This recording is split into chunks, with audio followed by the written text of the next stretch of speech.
এখানে কেন এসছো? আমি এ বাড়িতে কেন এসেছি আপনার কেন কমু? এটা আমার ইচ্ছা। ছেলেটা কেড়ে মায়া ওই যে তোরে কইছিলাম না, নৌকাতে একটা পোলারে ফেলাই দিয়ে নাকানি পানি খাওয়াইছি। কি ভাই কথা সত্য নাকি? তোমার বান্ধবী একটা শয়তান মেয়ে, আর তোমাকে যেন দ্বিতীয়বার এই বাড়িতে আমি আর না দেখি। আমি আমু না কেন?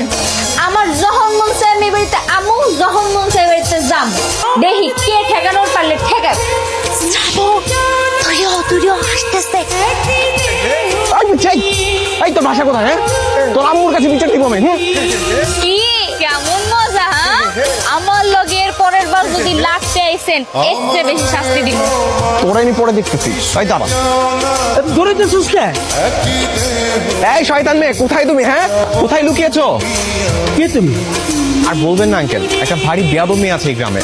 এক পিচ্চি বাচ্চাকে দিয়ে গাছের উপর থেকে আমার গায়ে হিসু করিয়ে দিয়েছে। আপনি কি এমনি আমাদের ধৈর্য রাখবেন না ছাড়বেন? সরি। কি কেমন লাগে এখন? ঠিক আছে,